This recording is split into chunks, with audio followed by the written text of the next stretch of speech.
West Bengal state ইউনিভার্সিটিতে তোমরা যারা সেকেন্ড সেমিস্টারে পড়াশুনো করছো এবং ইতিহাস সাবজেক্টটি তোমাদের মাইনর পেপার হিসাবে পড়তে হচ্ছে, এই পেপারটির 2026-এর লাস্ট মিনিট সাজেশন নিয়ে আলোচনা করব আজকের এই ভিডিওতে।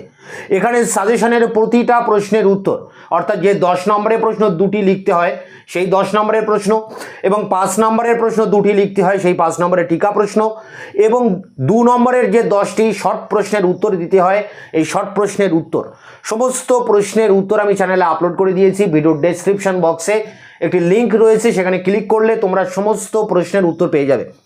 সাজেশনের প্রশ্নগুলো বাংলায় লিখে ইউটিউবে সার্চ করলে তোমরা আমার দেওয়া অ্যান্সার পেয়ে যাবে। অর্থাৎ এই হিস্ট্রি মাইনর সেকেন্ড সেমিস্টারে হিস্ট্রি মাইনর যে সাজেশনের সমস্ত প্রশ্ন তোমরা এই চ্যানেল থেকে পেয়ে যাবে, ভিডিওর ডেসক্রিপশন বক্সের লিঙ্ক থেকে। এখন আমরা সাজেশনে দেখে নেব যে এই হিস্ট্রি মাইনর পেপারটির লাস্ট মিনিট সাজেশনটা কি আছে। Bengal state university BA second semester history minor বা কোর্স সাবজেক্ট হিসেবে তোমাদের যে পেপারটি পড়তে হচ্ছে তার সাজেশন 2026। এখানে মার্কস 10, 10 নম্বরের প্রশ্ন দুটি লিখতে হবে, 20 নম্বর। পরীক্ষায় 4টি প্রশ্ন থাকবে, তার জন্য তোমরা 8টি প্রশ্ন দেখে যাবে। গুপ্ত যুগকে সুবর্ণযুগ বলা হয় কেন? গুপ্ত প্রশাসন ব্যবস্থার বৈশিষ্ট্য, দ্বিতীয় চন্দ্রগুপ্তের কৃতিত্ব, গুপ্ত সাম্রাজ্যের পতনের কারণ এবং হুন আক্রমণ কতটা দেয়। এই যে 4টি প্রশ্ন রয়েছে গুপ্ত সাম্রাজ্যের উপরে, এখান থেকে অবশ্যই একটা প্রশ্ন কমন পাবে, বিশেষ করে 1 এবং 2 এর মধ্যে একটা কমন পেয়ে যেতে পারো। এরপরে দেখো আরও 4টি প্রশ্ন রয়েছে, যেমন হর্ষবর্ধনের কৃতিত্ব, ধর্মপাল ও দেবপালের কৃতিত্ব। এই দুটির মধ্যেই একটি প্রশ্ন পরীক্ষায় আসবে, হর্ষবর্ধন নতুবা ধর্মপাল ও দেবপাল। আরেকটি প্রশ্ন আসবে দেখো 7 এবং 8 দাগের মধ্যে অবশ্যই আসবে, চোলদের সামুদ্রিক অভিযানের বর্ণনা দাও আর চোলদের গ্রামীণ স্বায়ত্তশাসন ব্যবস্থা আলোচনা করো। এই দুটোর মধ্যে একটা প্রশ্ন পরীক্ষায় আসবে।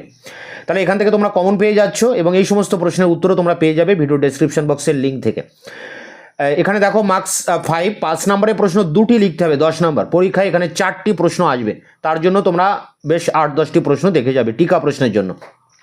আরবদের সিন্ধু অভিযানের তাৎপর্য, 2 তরাইনে দ্বিতীয় যুদ্ধের তাৎপর্য, পরেরটি পাল যুগের শিল্পকলা, পরেরটি নালন্দা বিশ্ববিদ্যালয়, মাৎস্য ন্যায়, পরেরটি গুপ্ত যুগে নারীদের অবস্থা, পরেরটি গুপ্ত যুগে মন্দির স্থাপত্য, পরেরটি রয়েছে গুপ্ত যুগের ধর্ম, পরেরটি অগ্রহার বা ভূমিদান ব্যবস্থা, এবং শেষ প্রশ্ন দ্বিতীয় পুলকেশীর কৃতিত্ব। এখানে এই সমস্ত টিকা প্রশ্নের উত্তর চ্যানেলে আপলোড করা আছে, তোমরা ভিডিওর ডেসক্রিপশন বক্স ক্লিক করলেই অ্যান্সারগুলো পেয়ে যাবে। এছাড়া তোমাদের যে 2 নম্বরের যে 10টি শর্ট প্রশ্ন পড়তে হয় বা পরীক্ষায় লিখতে হয় সেই শর্ট প্রশ্নের উত্তরের ভিডিও আমি 2-1 দিনের মধ্যেই তোমাদের সামনে নিয়ে আসছি। ততক্ষণে তোমরা চ্যানেলকে সাবস্ক্রাইব করে রাখবে, বন্ধুদের কাছে শেয়ার করবে।